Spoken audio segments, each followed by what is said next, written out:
This is Jim Bish with the Americans in Wartime Museum. Today's date is March 28, 2019, and I'm conducting an interview today with David Woellner in Sun City, Arizona. Mr. Woellner, could you please give me your full name and where you were born? My full name is Edwin Davis Woellner. Okay. I was born in Cincinnati. Okay. So it's Davis instead of David? Right. Davis. Okay. Davis, okay. And what war or wars did you participate in?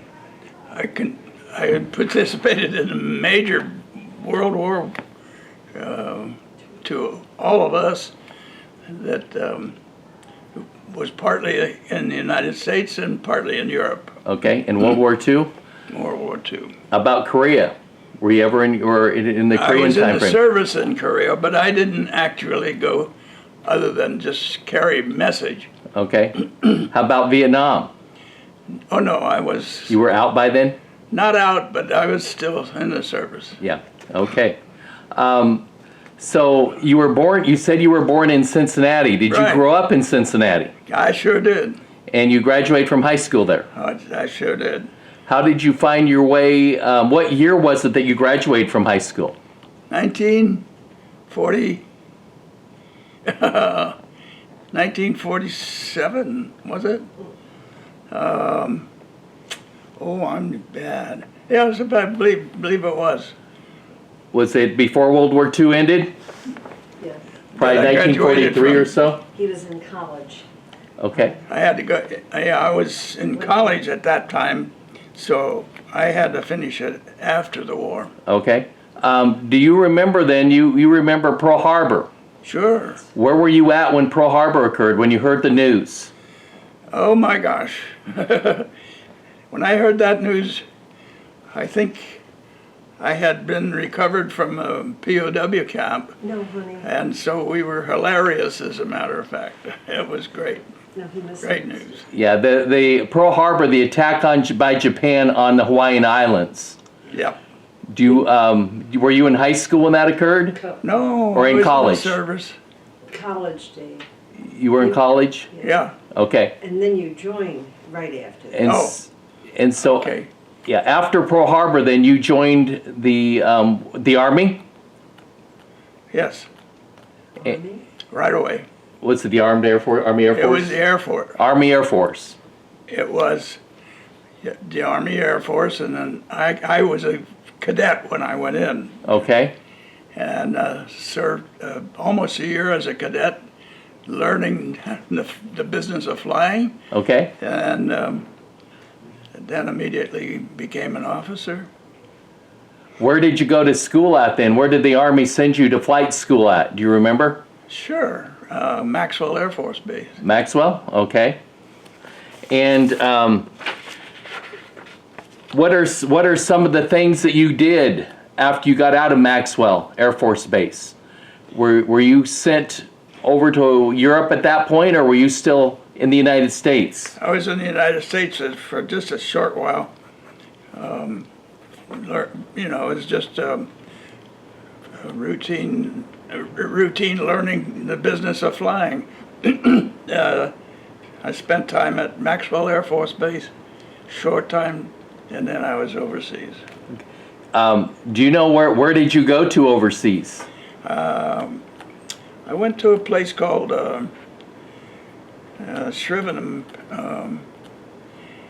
Well, I went first to London, and then I based just outside of London, called Swindon, the town. Yes. And there we just did routine stuff until I finally got so-called qualified for combat. Uh-huh. And then I served during 13 missions before I got shot down. So on your 13 missions, I'm assuming you were dropping bombs or on Germany or close to Germany? On Germany, in most cases, in all cases, my missions were in B-17s, four engine aircraft as a pilot, and We went into Germany over France. Do you remember the name of your plane? Oh, no. Were you on multiple planes? No, primarily one. Uh-huh. And do you remember the Air Force group you were with? Your 306 bomb group. 306 bomb? Was that a 9-man crew? Did you fly with, or 11-man crew, or 9. 9? You probably remember most of the people on your crew if you flew with them all the time. I do remember them as individuals, but I don't remember their names. Yeah, yeah. And you were you were the pilot? Yes.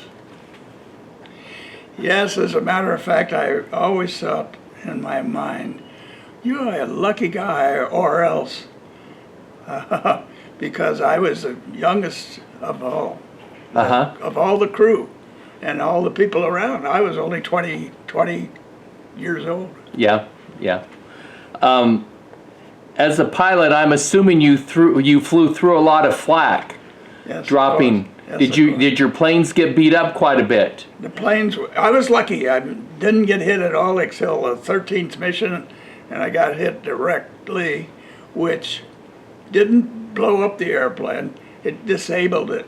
So I had to bail out as well as my crew did, and the aircraft circled down, and as I looked, I could see that it made the ground without demolishing itself. Really? That's pretty amazing.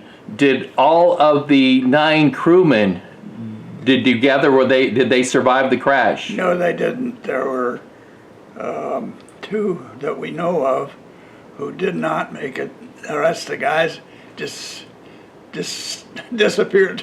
Yeah. Some of them went to prison camps.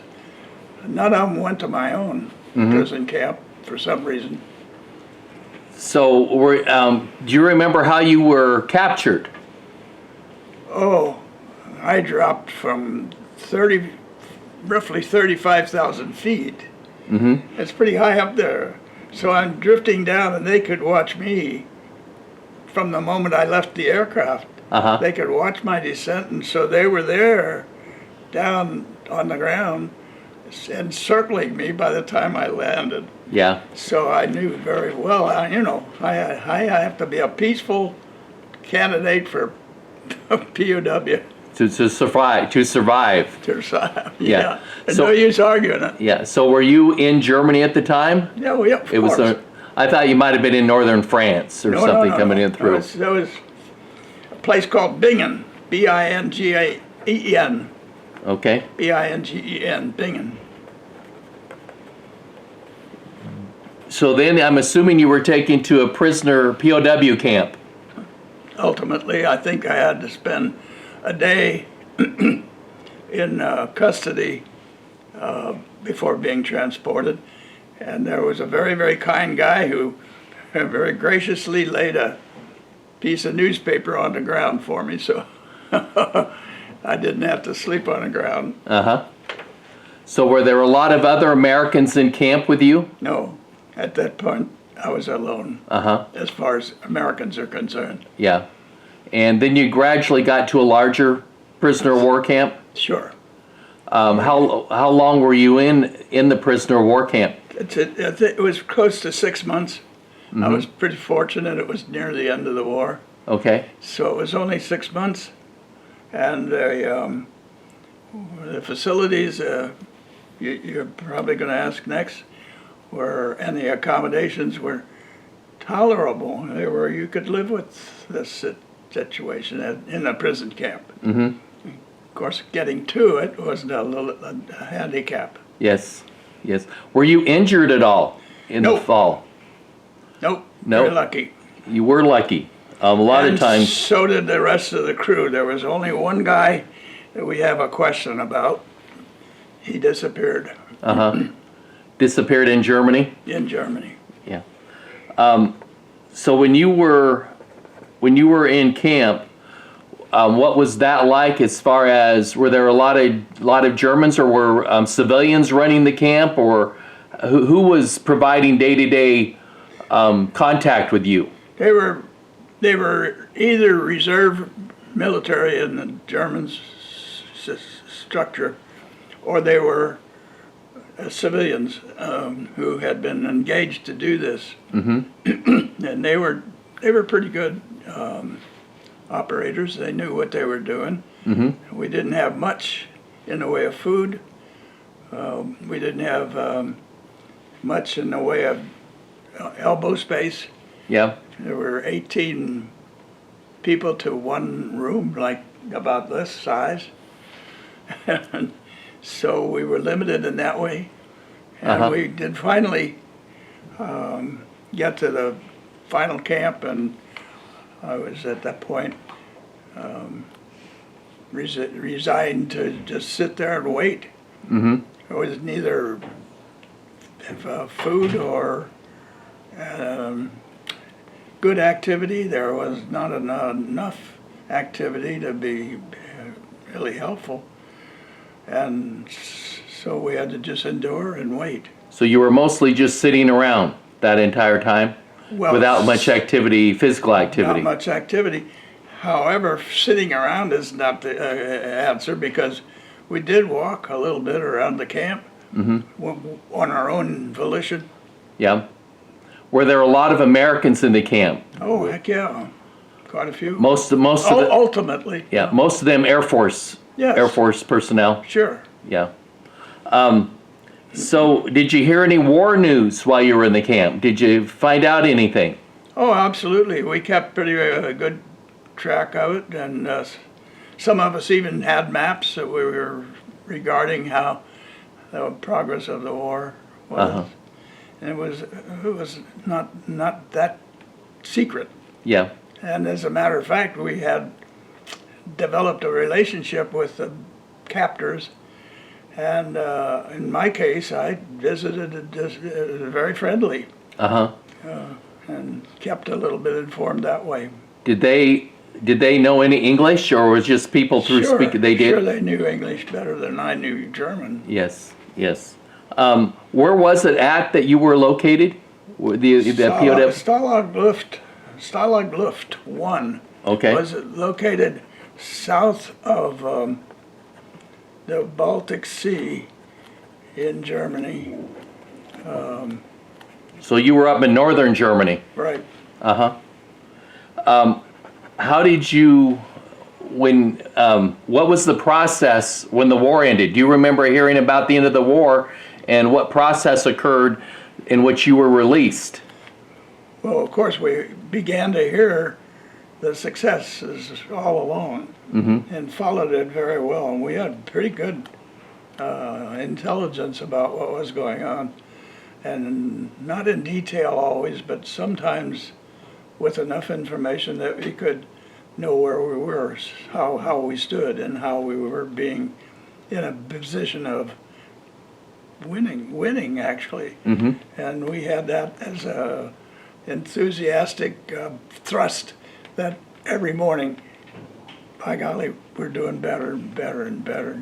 We're getting closer to our objectives. Yes. Meanwhile, I'm losing weight like crazy, went from almost 200 down to 100. Yeah. That's a big difference. What was your average diet? What food were you able to eat while you were in camp? I can't remember that they had anything other than just plain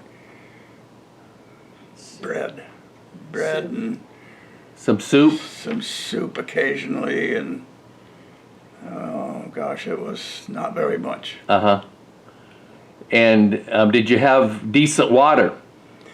We had water that was, I don't know if you want to call it decent, but it was pretty good. They were drinking it themselves, so we were drinking the water. Okay. And when the war ended, how were you finally released? What process was that like?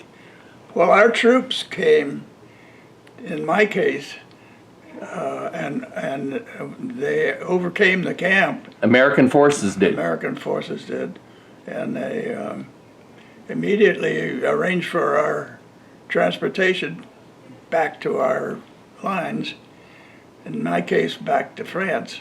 Mm-hmm. And that was a big relief. Yes. Where did you go to in France, and how long were you in France? We had a little recovery area or camp that was just for a day or two, and then I was on my way to. At that time I had already a relation. I was married to a girl in England, so I arranged to get out of the whole thing by saying I want to go back to England, and they allowed me to go back on active duty to England, where I resumed a relationship with my then wife. Did you stay in England quite a while after that then? Not a whole lot, no. Maybe just a few weeks, and then I went back to the United States. Were you stationed at an Air Force base there in England where you had been? Yes, yeah, it was a good base, good military base. And then you went back to the States. Right. You weren't discharged. No, I stayed in the service. I'm sure you came up for reenlistment, and you agreed to reenlist. I did. And what was the process? Why did you decide to reenlist? Well, I liked the military. I was military orientation in my own mind, and my dad had been associated with the military for a number of years, and was a regimental commander and other good high rank. Became a full colonel. Okay, and this is during World War II. Right. And you said you also had your grandfather was in World War I? No, No. his father Your father was in World War I. and two. Yeah, he was quite a young man in World War I. In World War II, he was at that point he was a Seasoned officer. a colonel, and Yeah. he had a good operation. And that was in the Army. Yes. He was. So when you returned, you reenlisted did you continue into the Army Air Force as it became part of the United States Air Force? It finally broke away as its own. Yeah, didn't break away until 47, I believe. 47. And you continued in the Air Force after that then? Sure, for a little while. Uh-huh. And then I couldn't resist the temptations of big income. That is funny. Being in the steel business, which appealed to me very much. So what was that? Did you leave the Air Force for a while, or? Yes, I accumulated about 5 years or so more, maybe a little more, and then I got out to take this particular job in the steel industry. And this was in Northeast Ohio? It was in yes, it was in Ohio, but it was not. No, I was located in Cincinnati, not north. Okay, you were in Southern Ohio then. Southern Ohio, and however I traveled northern states. So you left the Air Force. You were in the Air Force after it became independent, an independent branch. Yes. Were you in the Korean War? You left before the Korean War started? Actually, I was in all that time. I was a reservist. Uh-huh. But then I didn't go back on active duty, but I was a Reservist. ready to go if they called. Yes, and they never did call you. They didn't call for, they called during the Korean War for a short while, and that was it for me. I Yeah. didn't have any more active duty. Yeah. So when you finally were discharged, and you went into the reserve instead of being totally discharged then, after your Air Force service, and then you went into private industry, into the Steel business. steel business. Did you continue into the steel business a long time? What, if you consider 25, 30 years. That's quite a while. That's a career. Yeah.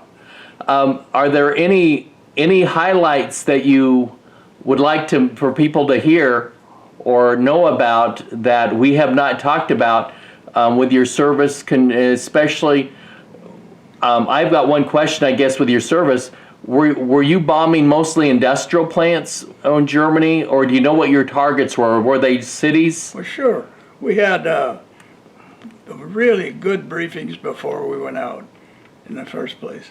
And the briefings identified the targets, and the targets were located, for the most part, in industrial locations, which had a good impact on whether they were good producers of war products. Right. And we tried to hit most of our objectives were directed at plants which were dedicated to destroying us. Killing allies, yes. And so you lasted your 13th mission is the one you were hit That's on. right. And that was just right as you were dropping your bombs for, Exactly.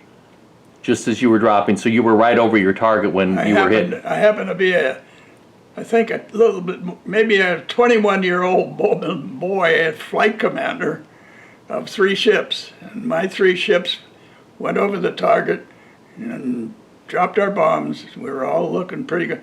And then we lost a few of the airplanes really around us. You don't know whether we lost the pilots as well as the airplane. We just don't know.